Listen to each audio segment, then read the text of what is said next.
because we're talking about Corrie, we're talking about weddings. Is it going to happen? Isn't it going to happen? Of course it's going to happen. Well, I don't know. Maria and Gary, this is their story. What, you after? Hiking up the rent again? No, the opposite, actually.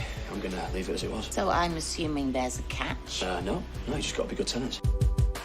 You think I'd be doing this if you didn't work here? I told you, I'm not dobbing you in. You don't have to bribe me.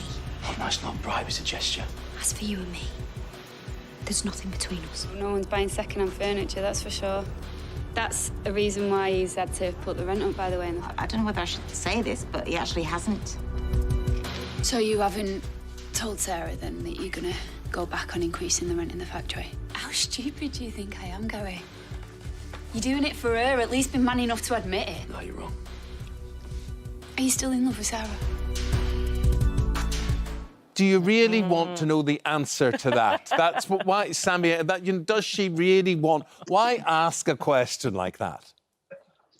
Because, I don't know, she just wants reassurance from him, but he gives her the reassurance, but I don't know if she fully believes But him. so if he says he's still in love or not still in love or whatever it is, then that's OK. Will she overlook the fact he's a double killer?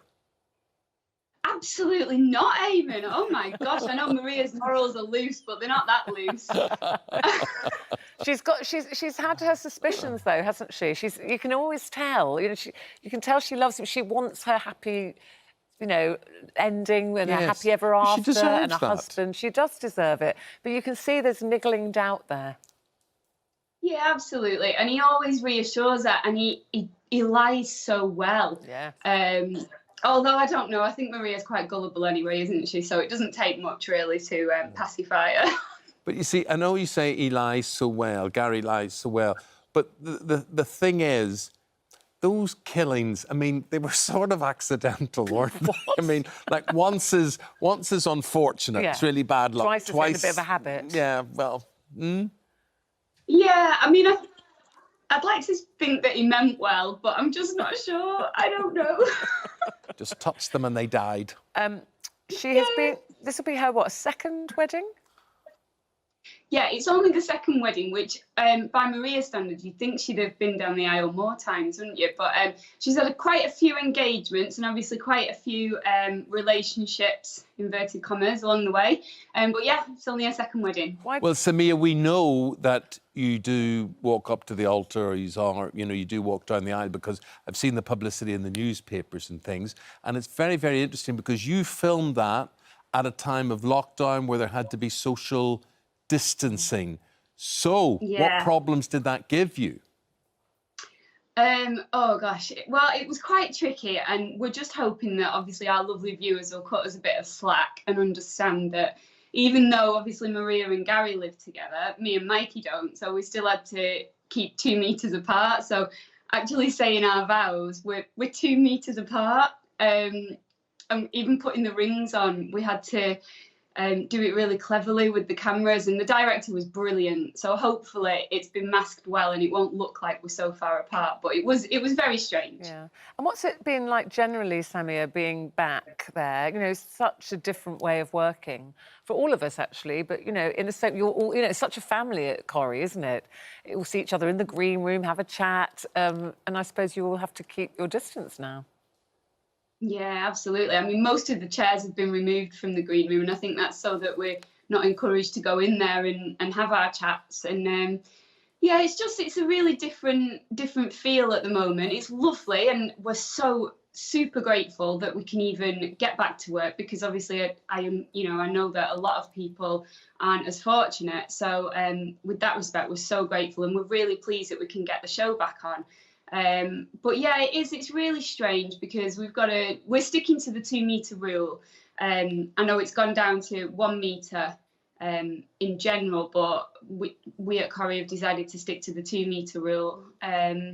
So yeah, it is different, but it's lovely to see everyone, and it's great to see. And everyone's doing their own kind of hair and makeup and costumes and things. What about Maria's wedding dress then? How did you have any hand in that at all?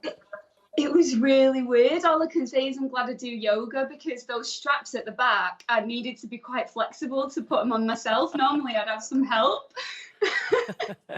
Yeah. It was really strange doing my own hair and makeup for the wedding, because it sort of felt like a bit like an anticlimax, because obviously we know it's not real, but whenever we film a wedding at Corrie, there's always a bit of a buzz in the makeup room, and we can have a chat with the makeup girls about how we want our hair and makeup and everything. And Maria's normally doing someone's hair, especially if there's a wedding on the street. Maria's always there doing the hair. Yeah.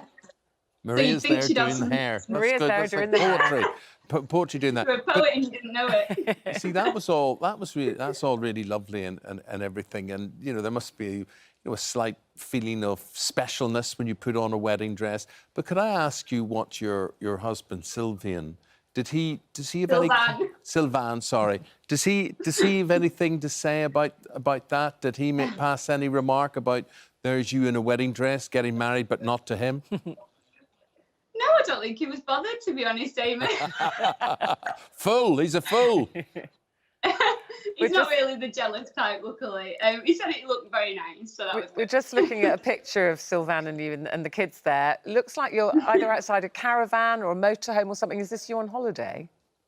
Yes, we got back over the weekend from France. We went to see Sylvan's family because it was his 40th birthday at the end of last month. So luckily we were able to go away for a couple of weeks and see all the family and celebrate there.